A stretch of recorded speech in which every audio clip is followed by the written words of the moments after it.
2 is evidence-based psychotherapy. So here we go. Thank you all for this award. I really deeply appreciate it. It's not only honoring me, but it's honoring over 400 people that we've trained in the Unearthing the Moment trainees. Some of the people are here today, some are not, but I appreciate this honor very much, and all of them. All of the people in Colorado, Arizona, California, England, Mexico, Russia, Canada.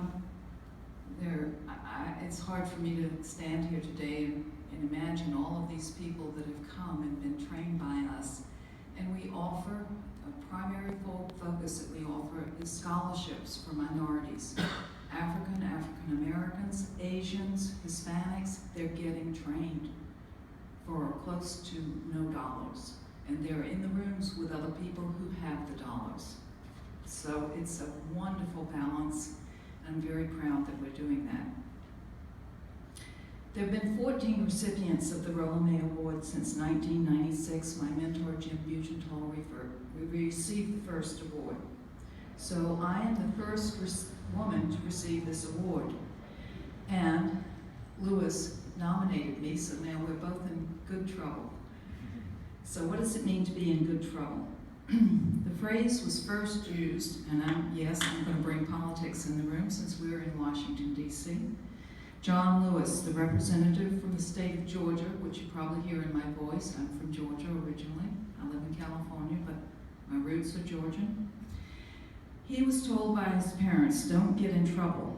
But as Mr. Lewis said when speaking about the civil rights movement, Dr. King and Rosa Parks inspired me to get in trouble, good trouble. That's right. And we presently have 2 female Republican senators who are in good trouble. Susan Collins and Lisa Murkowski voted against the skinny bill. And Senator Mazie Hirono, with kidney cancer, stood strong with her voice on the floor of the Senate. I salute each and every one of these remarkable women leading our democracy. My nomination was made by Lewis, who's now in good trouble, and change can only come from current leaders here and everywhere being in good trouble by being wisely brave, sufficiently outraged, and at times willing to lose their jobs. In addition, the most difficult challenge is that they must be willing to do their own inner work, so that when they press for change, they're not just being obnoxious. As leaders embrace their gifts, stop their projections, and learn to listen to their inner voice, they can make a difference. Courageous leaders may either work for change within existing organizations or start something new, which I did. I'm a little bit on the edge of APA, although all of our trainings are approved by APA and you get CE units. We are an APA provider. But this award reminds APA each year that the therapeutic relationship is the central change agent. Personally, being in good trouble started when I was in Georgia, very small, maybe 3-4 years old, asking my mom why the maid could not eat with us. And she said, when you're older, I'll explain it to you. I said, well, I'm not older now, so I'm gonna take my plate and go downstairs and eat with her. And thank God my mother didn't punish me, she just was shocked. So I went downstairs, ate with my nanny, and she was ironing the clothes, and I asked her how come she couldn't eat with us. And she said, when you're older, I'll tell you. I said, well, I'm not older, and I'm staying down here, and I'm gonna eat with you. We formed a most loving relationship, and you will not, it's unimaginable what has happened today, but she is in this room at age 86, so I want to thank Geneva Gaskins.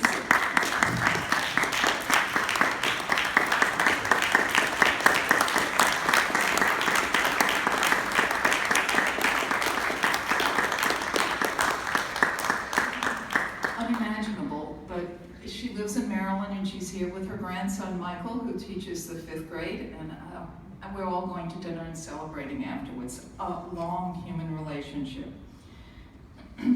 What is being in good trouble with the first award for a woman? Well, it means taking the courage to tell you about all the other women that should be up here with me. I'll name them in alphabetical order.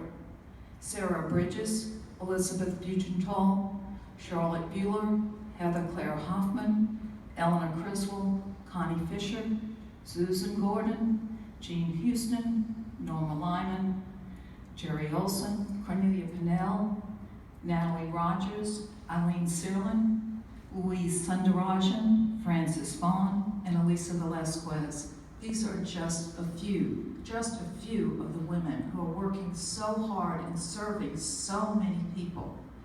So I'm going to ask you to do something right now.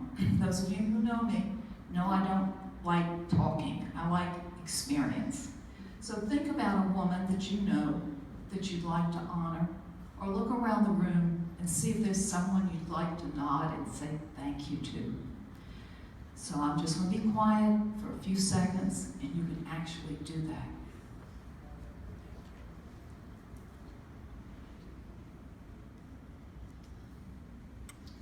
There's a quote that Rollo made, I'd like to read, that he made in 1983. In moving through rather than away from anxiety, the individual not only achieves self-development, but also enlarges the scope of his or her world. So I believe myself and a lot of the females have enlarged a lot of people's worlds, and I hope they continue to give this award to a lot of the females in this profession.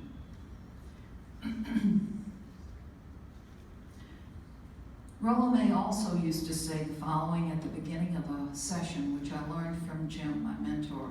Where are you? Where are you right now? Questions can get you in really good trouble that engages you, that helps you grow. Rollo May lived in good trouble. He trusted the therapeutic relationship as a change agent. I know that many of you are now researching, trying to prove this relationship, and I applaud you, I really do. It's not my gig, but I think that's wonderful you're doing it. Please remember the mystery of the relationship. I don't know if that's ever going to be evidence-based. Maybe, but so far it's not. Just remember there's a mystery to the human relationship. The mystery is full of grace and unknowns. I can testify to this over and over with many cases. I'll start with one that's many, many years old. The first case that I ever presented to Jim was a woman who came in my office and announced her name was schizophrenic. I said, pardon me? And she said, yes, hello, I'm schizophrenic. And I said, okay, I'm Myrtle. That's where we started. She had been to psychiatrists and psychologists for all of her life. She lived her diagnosis to the point where her name now was schizophrenic. So I invited her to consider her real name and her real feelings about the schizophrenic name. Our work was very deep, very long. Slowly, she went down on her medications that the psychiatrist agreed with. She used to quote from spiritual books in their therapy session, the page and the paragraph number, every imaginable spiritual book. I was so moved. She had never worked, she'd never been employed because she was schizophrenic, right? She would announce to her employee trying to get a job that she was schizophrenic, so of course she didn't get employed. So she stopped doing that. She went to the bookstore and said, how about if I volunteer and I read to your potential buyers about spiritual books in your spiritual sessions? Great, do it. So she did it, she got employed. She was as happy as a clam. Then she announced to me at the end of one session that her father was going to come from DC, a prominent man, to her therapy session the next week. I said, oh, really? What for? And she said, oh, I don't know, he'll be here. So I freaked out. I called Jim and I said, her dad's coming. He's prominent. What are we going to do? He might be mad about these medications. He said, we don't know. I said, are you going to come to the session? He said, no way, world. Get off of it. Come on. I said, okay. I was just sitting trembling. What was he going to do? What was he going to do? You ready? He came to thank me for loving his daughter. He loved only his work. He could never love a human being, and he wanted to admit this in front of me to his daughter, so that his daughter would no longer persecute herself, thinking it was her fault. Unimaginable and not evidence-based. The second story I'd like to share with you is about a woman that was a retired psychotherapist who came to see me. And she was diagnosed with stomach cancer after she retired. It scared me to my bones. I was sitting there going, whoa, boy, talk about me. I hope I don't get it. She had it. And we both cried together. And I went to consultation with Jim concerning this case, and he only asked me one question. So, how might you feel when she dies? And I said, oh my, I'm so moved by her that I'm going to really miss her. And I started crying. And then he said, where are you right now? And I said, oh my. I said, where I am is that I'm going to miss you when you die, because you've taught me and so many other people how to be real, and I want to make sure that goes on. He said, I'm sure it will. So that was consultation with Jim. That was not theory, that was not research, that was about being real, which then rippled into the relationship that I was having with my client. In psychotherapy, we are in human relationships fraught with all that is unimaginable. One of the darkest sides of our work is a client considering and trying suicide. One of my unearthing moment trainees, a tenured therapist, reported the following after attending the trainings. I sat with a client who'd experienced severe childhood traumas. I knew I could not offer her any reason not to kill herself that she had not heard before, so I simply said, your life is yours, and I know you want the right to end your pain. She said, finally, someone understands. I don't want to die. I'm just tired of living. Death anxiety is for each of us, whether you're a therapist or a client, picking up garbage, unemployed, employed, we all live with death anxiety.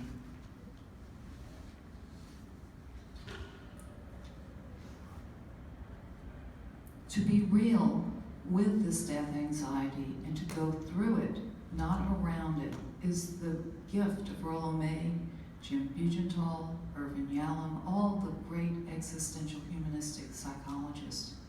And I stand here humbly knowing that that is also my work, to go through the death anxiety, not around it, to understand we each have it, and to work with it, not against it. Remember, psychotherapy and life are messy, and some things can be measured, but some cannot. And some things that cannot be reduced to evidence-based are often the most important pieces of our lives and our clinical work. I'm going to now invite you to experience some photos that I took this year in Bhutan. Bhutan apparently has the happiest people in the world, and I can testify they are very happy. They don't have much materially, but they have a lot inwardly. These photographs are going to become accompanied by a song from the wonderful play Hamilton. If you haven't seen it, I encourage you to see it.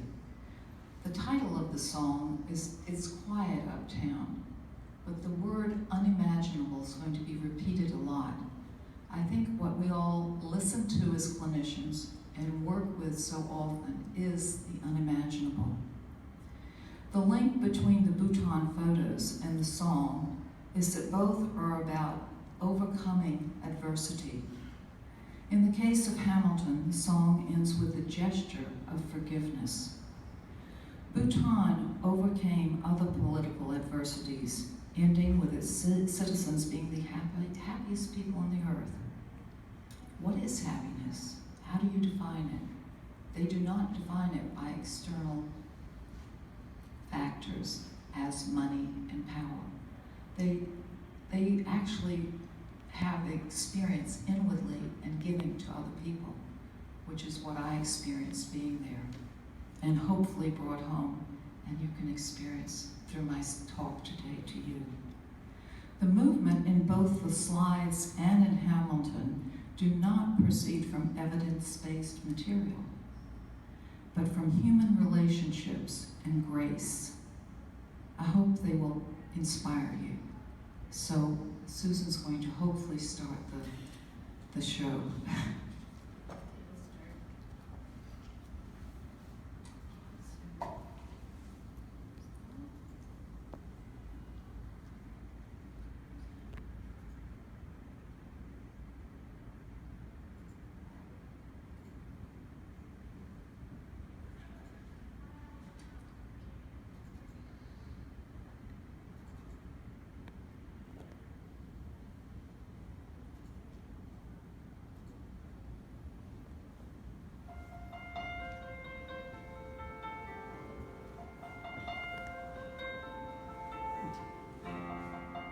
There are moments that the words don't reach. There is suffering too terrible to name. You hold your child as tight as you can and push away the unimaginable. The moments when you're in so deep, it feels easier to just swim down. The Hamiltons move uptown and learn to live with the unimaginable. In the garden, I walk alone to the store, and it's quiet uptown. I never liked the quiet before.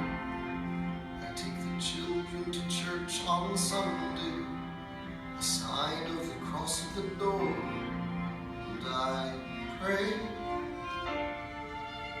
That never used to happen before. If you see him in the street, walking by himself, talking to himself, have pity. Philip, you would like it uptown, it's quiet uptown. He is working through the unimaginable. His hair is gone gray, he passes every day. They say he walks the length of the city. You knock me out, I fall apart. Can you imagine?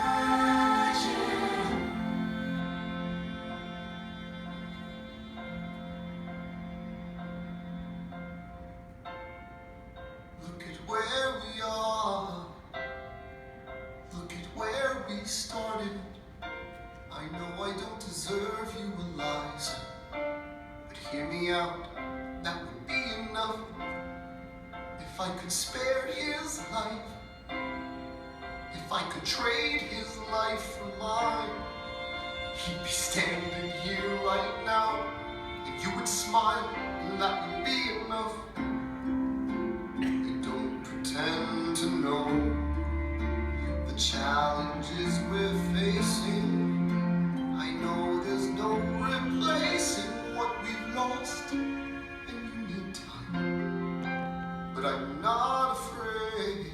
I know who I'm